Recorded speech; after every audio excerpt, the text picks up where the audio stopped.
ونصلي على رسوله الكريم أما بعد فأعوذ بالله من الشيطان الرجيم بسم الله الرحمن الرحيم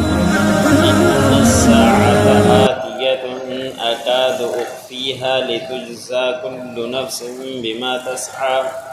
فلا يصدنك عنها من لا يؤمن بها واتبع هواه فترضى وما تلك بيمينك يا موسى قال هي عصاي أتوكأ عليها وأهش بها على غنمي ولي فيها مآرب أخرى قال ألقيها يا موسى فألقاها فإذا هي حية تسعى قال خذها ولا تخف سنعيدها سيرتها الأولى۔ سورۃ طٰہٰ کا درس چل رہا ہے۔ اسی سورت کے آیت نمبر 15 سے لے کر 21 تک تلاوت کی۔ گزشتہ آیتوں کے اندر اللہ رب العزت نے حضرت موسیٰ علیہ السلام کا تذکرہ بیان فرمایا۔ اگلی آیتوں کے اندر بھی حضرت موسیٰ علیہ السلام کا تذکرہ بیان فرمایا کہ مصر سے مدین کی طرف چلے گئے تھے۔ مدین کے اندر 10 سال گزارے۔ حضرت شعیب علیہ السلام کی بیٹی کے ساتھ شادی ہوئی۔ پھر وہاں سے مصر کی طرف آنا چاہا تو شعیب علیہ السلام سے اجازت لے کر مصر کی طرف آئے تو راستے میں اللہ رب العزت نے پاک وادی طویٰ کے پاس نبوت سے نوازا،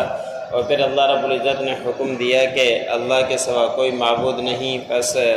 نماز کو قائم کریں میری یاد کے لیے۔ پھر آگے اللہ رب العزت نے 2 آیتوں کے بعد معجزوں کا تذکرہ بیان فرمایا، اور معجزے سے پہلے اللہ رب العزت نے فرمایا کہ بے شک قیامت قائم ہونے والی ہے، قیامت آنے والی ہے اور قریب ہے، کہ اللہ نے فرمایا کہ میں نے اس کو چھپا کر رکھا ہے۔ چھپا کر رکھا ہے مطلب یہ کہ کس ٹائم نازل ہوگی، کس ٹائم قیامت قائم ہوگی، اس کے بارے میں کسی کو علم نہیں سوائے اللہ رب العزت کے۔ آپ صلی اللہ علیہ وسلم سے بھی اس کے بارے میں سوال کیا گیا تو اللہ رب العزت نے نبی کریم صلی اللہ علیہ وسلم نے بھی یہی جواب دیا کہ اس کے بارے میں اللہ رب العزت کے علاوہ اور کوئی بھی نہیں جانتا کہ کب قائم ہوگی، کب قیامت آئے گی۔ لیکن اور یہ اس لیے ہے کہ تاکہ یہ نہ ہو کہ دنیا کے اندر تو کسی کو بدلہ ملتا ہے، کسی کو نہیں ملتا، کوئی پکڑا جاتا ہے، کوئی نہیں پکڑا جاتا، تو جس طرح چاہے دنیا کے اندر زندگی گزار لیتا ہے۔ تو اللہ رب العزت نے فرمایا کہ قیامت ضرور قائم ہوگی، اس لیے کہ تاکہ کوئی یہ نہ سمجھے کہ بس جس طرح کی چاہے من چاہے زندگی گزار کر آئے، آخرت میں کوئی پوچھنے والا نہیں، نہ آخرت قائم ہوگی، بلکہ اللہ نے فرمایا تاکہ بدلہ دیں ہر نفس کو جو کچھ اس نے کوشش کی دنیا کے اندر، جس طرح کے کام کر کے آیا اس کو قیامت کے دن بدلہ دیں، اس لیے اللہ نے فرمایا کہ قیامت قائم کریں گے۔ اسی نبی کریم صلی اللہ علیہ وسلم نے کچھ نشانیاں بتلائی ہے کہ نبی کریم صلی اللہ علیہ وسلم نے فرمایا کہ قرب قیامت کی نشانیاں یہ ہیں کہ زنا عام ہو جائے گا، شراب عام پی جائے گی، اور عرب کے اندر مال کی فراوانی ہو جائے گی، اور عرب کے اندر بڑی بڑی عمارتیں قائم ہو جائے گی، اور جھوٹے کو سچا سمجھا جانے لگے گا، سچے کو جھوٹا سمجھا جانے لگے گا، اور قتل عام ہو جائے گا۔ اس طرح کی ساری نشانیاں قائم ہو چکی ہے، بس بڑی نشانیوں کا انتظار ہے، جو آپ صلی اللہ علیہ وسلم نے فرمایا کہ دجال کا خروج ہوگا، یاجوج ماجوج آئیں گے، حضرت عیسیٰ علیہ السلام آسمان سے اتریں گے۔ یہ بڑی نشانیاں ان کو کہا جاتا ہے، بس اس کا انتظار ہے۔ چھوٹی نشانیاں تقریباً جو نبی کریم صلی اللہ علیہ وسلم نے بتلائی تھی ساری صادق ہو چکی ہے۔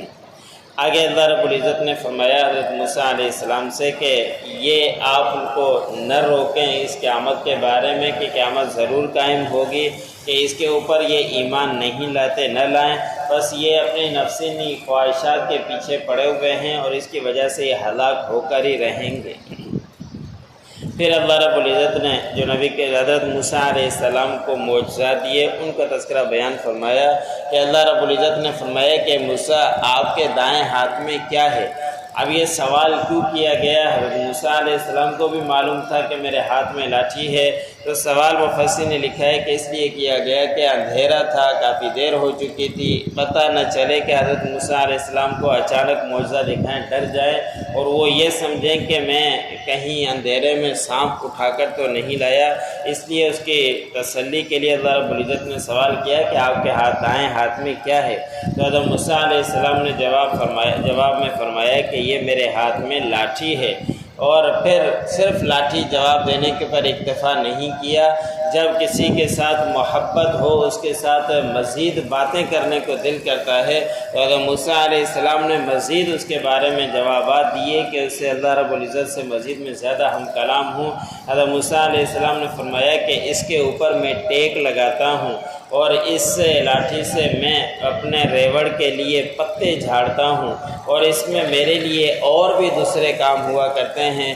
کہ اس لاٹھی کو کندھے کے اوپر رکھ کر پیچھے سامان لٹکا دیتا ہوں، اگر کوئی موذی جانور آ جائے اس کو بھی اس لاٹھی سے مار دیتا ہوں، دوسرے کام بھی اس سے سر انجام دیتا ہوں۔ اور ایک جواب کافی تھا، لیکن موسیٰ علیہ السلام نے اس کی جگہ پہ 2-3 جوابات اور دیے۔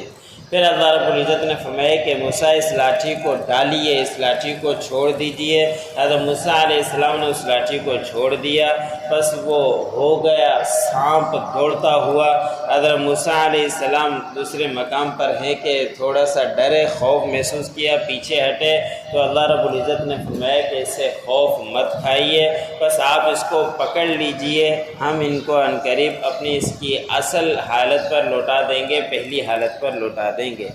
اب یہاں پہ اللہ رب العزت نے لاٹھی کو حیۃ کہا ہے، دوسرے مقام پر ثعبان کہا ہے، اور تیسرے مقام پر کچھ اور اللہ رب العزت نے فرمایا ہے۔ تو ایک ہی لاٹھی تھی تو اس سے مختلف چیزیں اللہ رب العزت نے بنائی اور مختلف مقامات پر بنائی، اس لیے ہر مقام پر الگ الگ اس کو بیان کیا گیا۔ یہاں پہ صرف سانپ تھا، جب فرعون کی مجلس میں پہنچے اس وقت وہاں معجزہ دکھایا تو فرعون کو مزید خوف ڈالنے کے لیے اللہ رب العزت نے اس کو بڑا اژدہا کر کے دکھلایا، جس کی وجہ سے فرعون اور مزید ڈر گیا تھا۔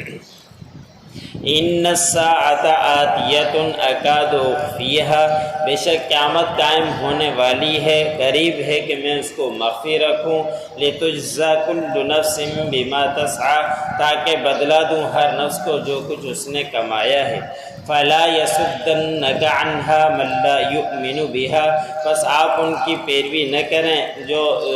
روکتے ہیں آپ کو اس قیامت سے، من لا یؤمن بہا، جس کے اوپر وہ ایمان نہیں لاتے اس قیامت پر، واتبع ہواہ فتردی، اور وہ پیروی کرتے ہیں اپنی خواہشات کی، پس وہ ہلاک ہوں گے۔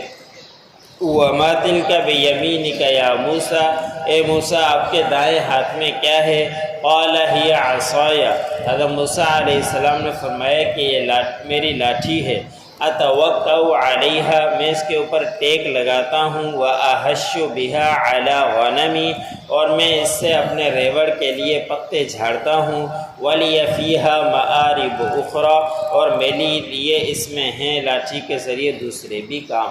قال القیہا یا موسیٰ، اللہ رب العزت نے فرمایا کہ اس لاٹھی کو ڈال دیجئے اے موسیٰ۔ فالقاہا، پس موسیٰ علیہ السلام نے لاٹھی کو ڈالا، فاذا ہی حیۃ تسعی، پس وہ سانپ بن گئی دوڑتی ہوئی۔ قال خذھا، اللہ رب العزت نے فرمایا کہ اس کو پکڑیے، ولا تخف، اور خوف مت کھائیے، سنعیدھا، عنقریب ہم اس کو لوٹائیں گے، سیرتھا الاولی، پہلی سیرت کی طرف۔